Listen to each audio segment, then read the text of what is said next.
consistent. Let me give you a first look at the new Canon 470EX-AI artificial intelligence. Bob Davis is going to show us the new Canon flash system. It's coming out in creates a memory. April, So if you notice, right? there's a little coordinates. The actual review. The vertical. He's going to do some live shoots with it, so you will actually know what it looks like. So calibrate. Boom. So the forward flash, and then an upward flash, and there's a sensor on top. And now we can make a photograph of everybody.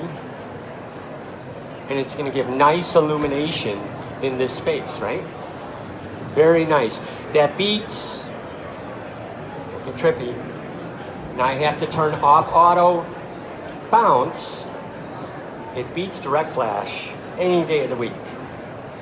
So when we go back to direct flash, it's harsher, bright faces, darker background, more flattering.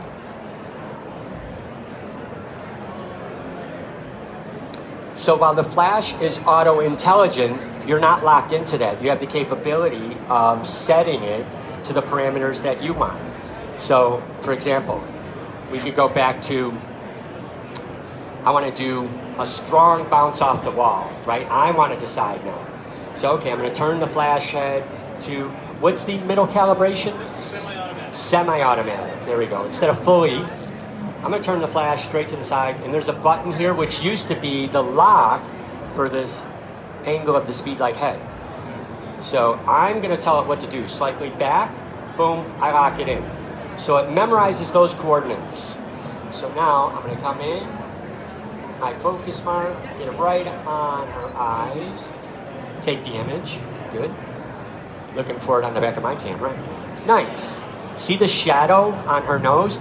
You know, I'm more attracted to dimensional light for me because shadows define. Otherwise, it could be very flat. But if you have a person that might have, she has a beautiful complexion.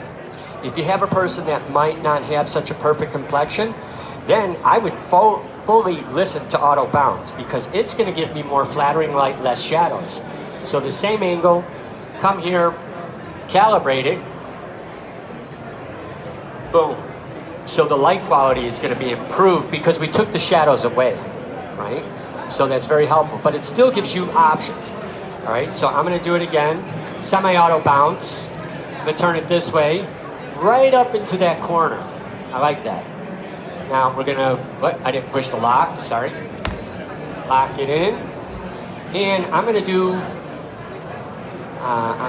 where are we at here? Bump, bump. All right, I want to lower flash exposure compensation because I want the picture to have a little bit more drama, right? Because we have such an easy space to work in, it's bright white. And I'm also going to choose the ISO. I've been in auto ISO. I'm going to lower the auto ISO down to 100. And there we go. Now, if you look back toward me, please. There we go. Good. Wonderful. Now I'm taking over, so we have a little bit more definition in everything. Instead of leaving it in auto ISO, I'm now deciding. So it works with all the cameras, and again, it's dedicated currently with the 6D Mark II. So then, if you notice, I'm reaching up and hitting this blue button. That's the calibration. With the 6D Mark II, and which Rebel? Yeah, the Rebel, the SL2 and the 6D Mark II, you can have the depth of field preview. And the new M50. Right. Camera can be depth of field preview. Or any programmable button, right? But if you want to use the flash button itself and do the auto, it'll go work back all the way down back to the days of film. Right. So if you want to hold a line 7 that has ETTL flash, it'll work with that. Because remember, you're engaging the flash, so we don't need the camera in order for it to figure out its coordinates. With the newer cameras, it is more convenient because I was playing with the 6D Mark II and I programmed the depth of field button, so I never have to move my hand. So it's very ergonomic, it was very comfortable. With this, I have to keep calibrating it by pushing the button.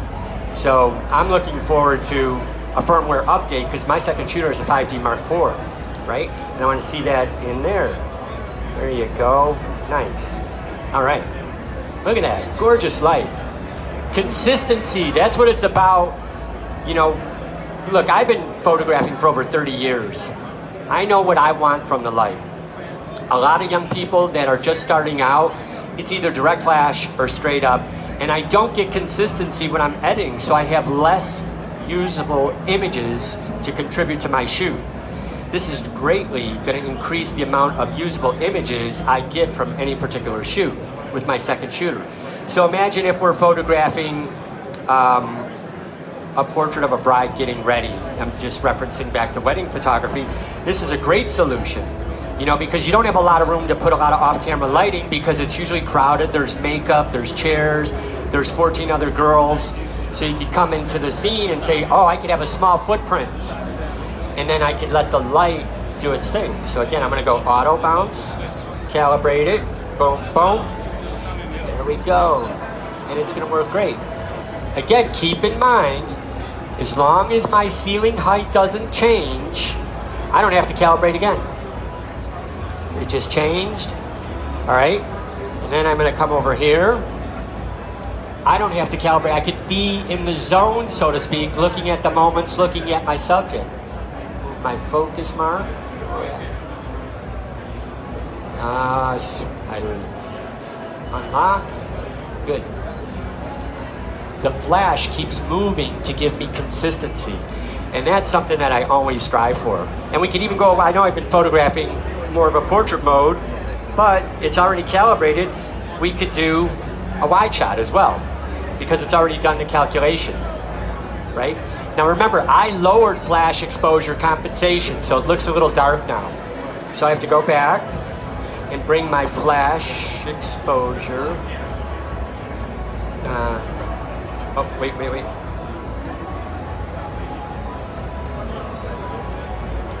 I want to touch the screen because I want to activate it.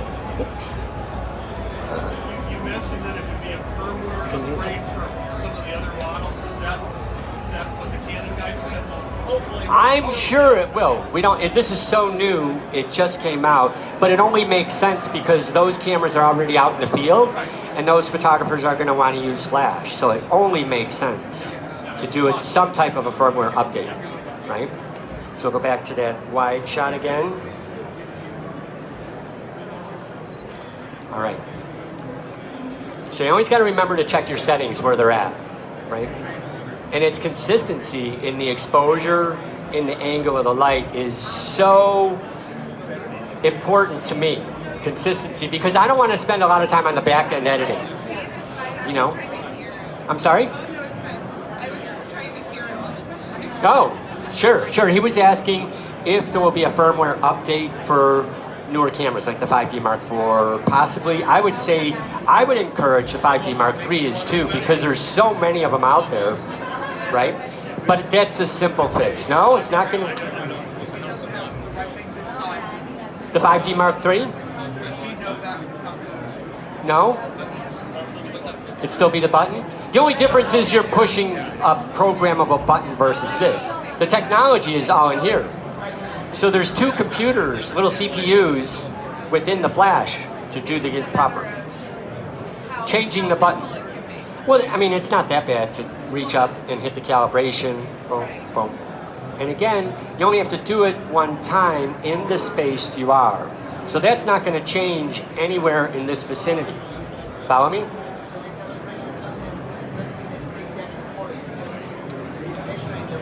So the calibration does not take the actual photo. What we're doing, if you watch really carefully, we're going to get a forward flash. So it's going to do the pre-flash forward like normal. And then the head's going to go up and give another pre-flash because there's a sensor right here on top.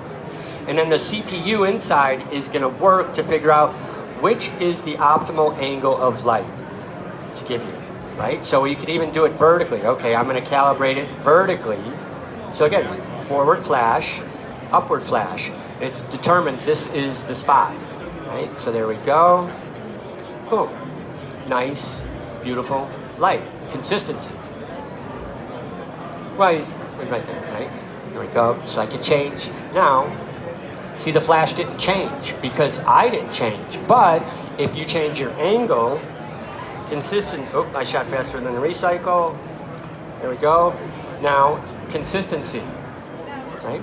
I missed, you didn't recalibrate it when you turned the curve. Right. So even if you're changing subject, as long as you're in the same space and you've got the same height, Correct. It's still going to give you the right light for, even though you're further from her than you were from her. Well, you brought in two different things there. So the question was, even though I'm moving about, different focal length, different composition, different position, the calibration does not have to be changed because we haven't changed the parameters of the height we're bouncing the light off of.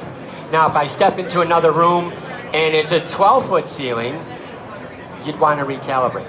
Now, the exposure is still a function of TTL, ETTL. So you're still going to get that instantaneous pre-flash, even though we're bouncing, but that's for flash output.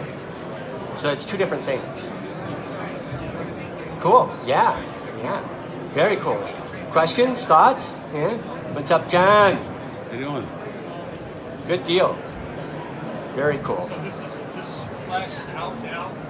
When are they delivered? It's here, but I don't know when it's coming out. April? April? Here, give it a try. Seriously.